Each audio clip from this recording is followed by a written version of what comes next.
Hello, and welcome to English Learning for Curious Minds by Leonardo English, the show where you can listen to fascinating stories and learn weird and wonderful things about the world at the same time as improving your English.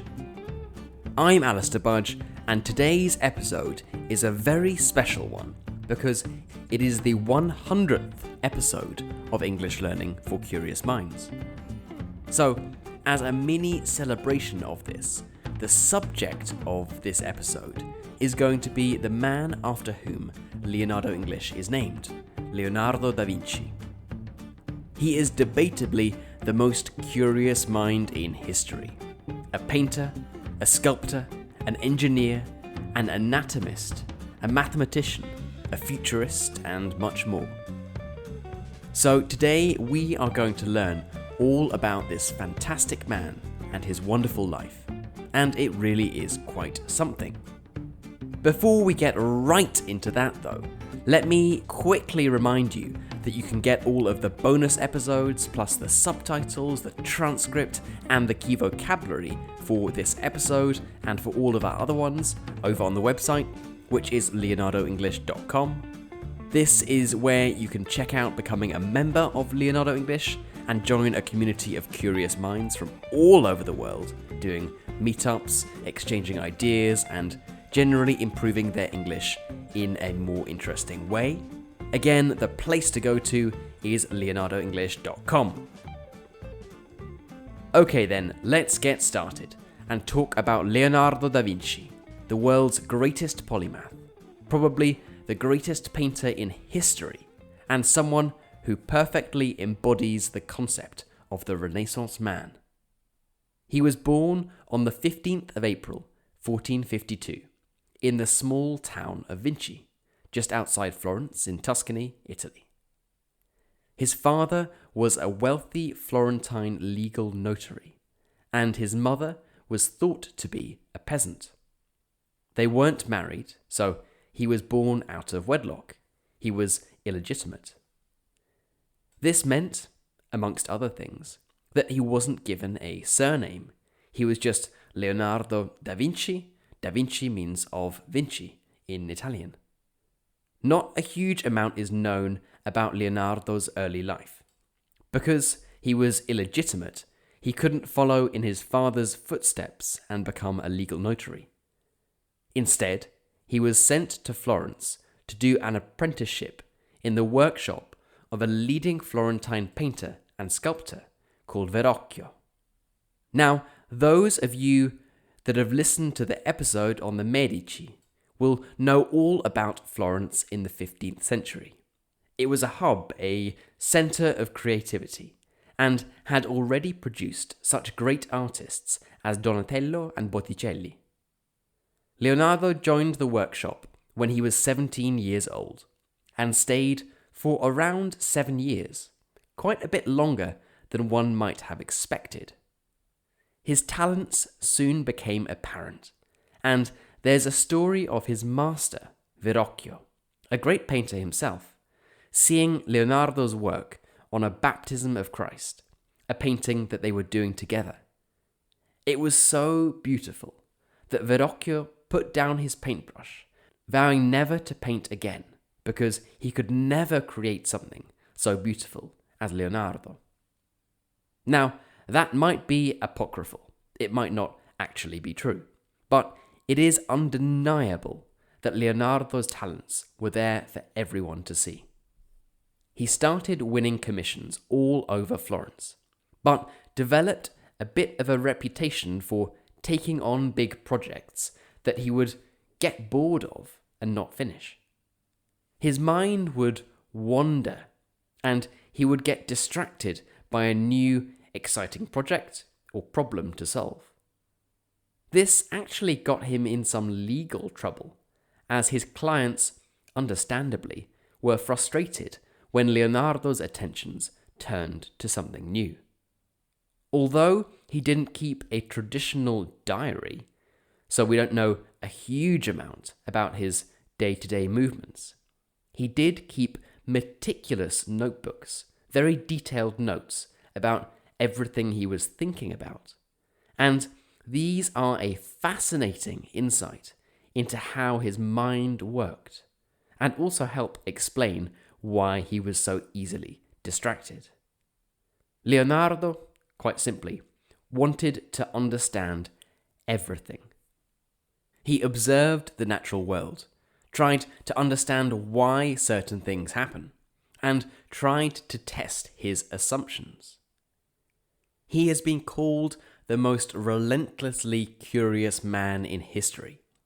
From asking himself why clouds form, to how birds can fly. From asking himself what function different organs in the body play, to how to calculate the size of Milan. He wanted to understand everything. We love to put labels on people, to say what people are or what they do. And indeed, at the start of this episode, I described Leonardo as a painter, an engineer, a mathematician, and more. But Leonardo da Vinci wouldn't have considered himself as any of these. Or rather, he wouldn't have seen a difference between a painter and an engineer. The natural world was all interconnected, and so one needed an understanding of mathematics to create great art. One needed to know how birds fly to be a master engineer. There was no dividing line between these different disciplines, and Leonardo sought to understand how everything worked, how it was all connected.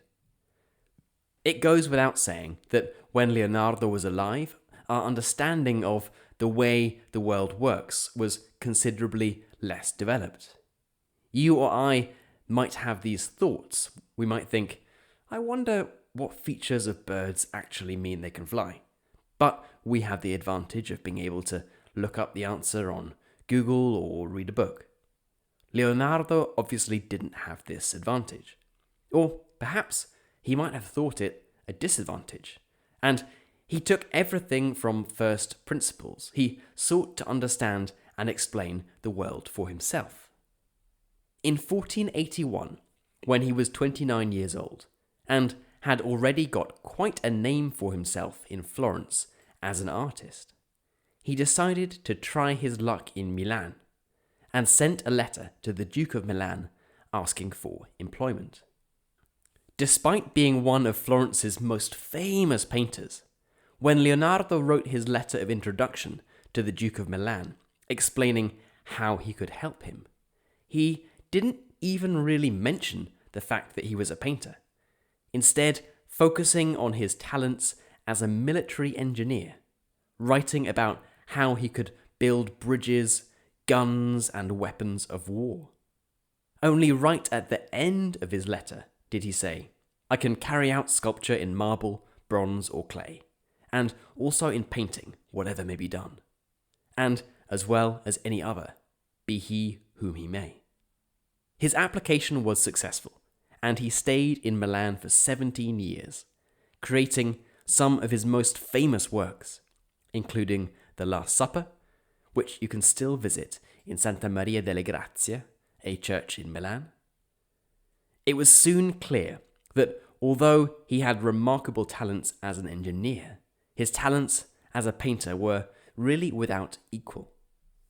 He left Milan in 1500 after it was invaded by the French, going first to Venice, Cesena, then back to Florence, and then ending up in the service of King Francis of France in 1516, and moving to the Château Royal d'Amboise, the king's residence in the Loire Valley, to the southwest of Paris, where he remained until his death in 1519, aged 67.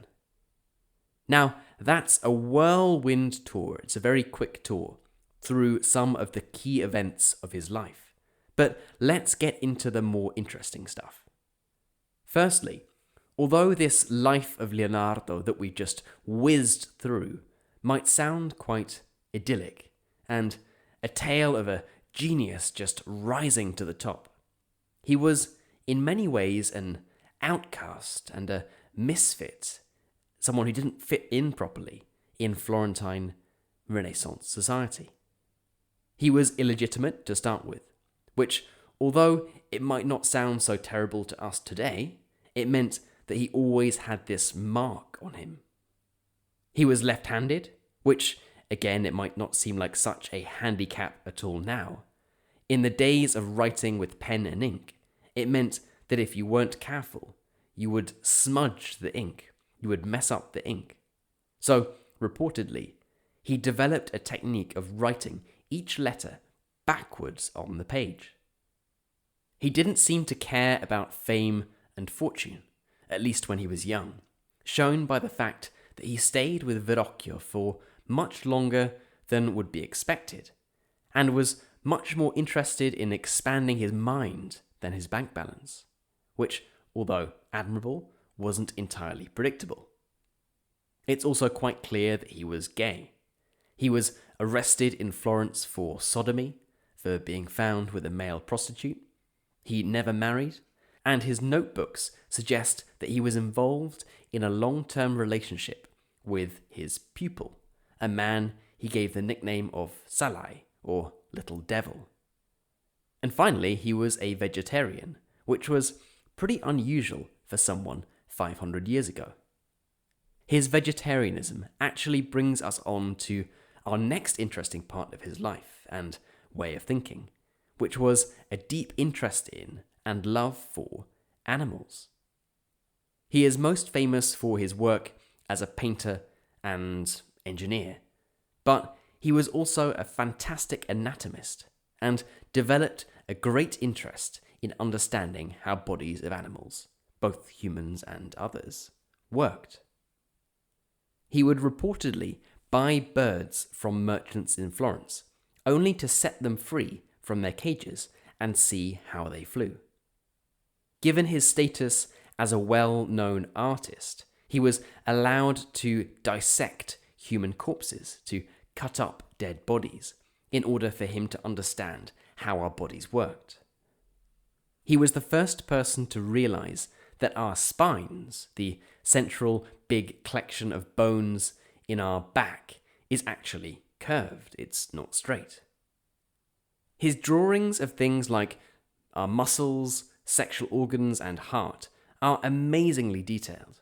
He observed how blood flows through our bodies, the function our heart plays, and how bodies work.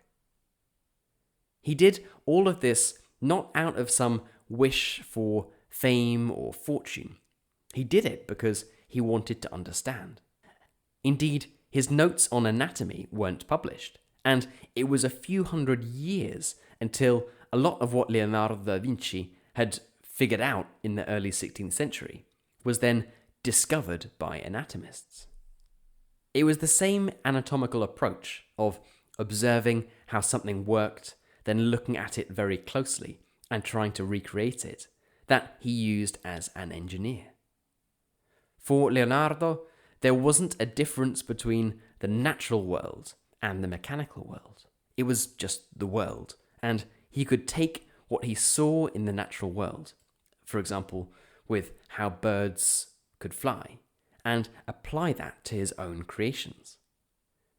This didn't mean that he'd just try to recreate a bird, but rather he would observe what properties allowed a bird to fly, and use that information when devising his own creation, when creating his own flying machines. Indeed, he is often credited with being the first person to design the helicopter, the parachute, or even the aeroplane. His designs look a little different to modern planes, of course, but the point is that he understood a lot of the fundamental principles of what allows something to fly. He had observed it in the natural world and tried to apply that to the mechanical world. Now, this wouldn't be a real episode on Leonardo da Vinci if we didn't mention his most famous work, the Mona Lisa, or La Gioconda, as it's called in Italian. The Mona Lisa needs no introduction. You've heard of it, and you know what it looks like. It could be considered the epitome of Leonardo's work. He started it around 1503, kept it with him, and it's believed that he continued to work on it for the rest of his life. There are few paintings that have elicited so many questions, with which there are so many unknowns, but here are a few that might be interesting specifically related to the life of Leonardo da Vinci. So, the identity of the woman in the painting is debated. It's thought to be the wife of a Florentine silk merchant, a woman called Lisa Gerandi. But the nose, forehead, and smile are very similar to that of Salai, the man thought to be Leonardo's lover. So, is the Mona Lisa really a painting of, or at least a tribute to, his male lover? Also, why did Leonardo take a commission from someone who was only a silk merchant? He had requests from the richest and most famous people in Italy. So, why did he accept a commission from someone who was a comparative nobody? And why did Leonardo never deliver the painting to the man who commissioned it? It's an enduring mystery that Leonardo left us, and I'm sure will baffle art historians. It will confuse art historians for years to come.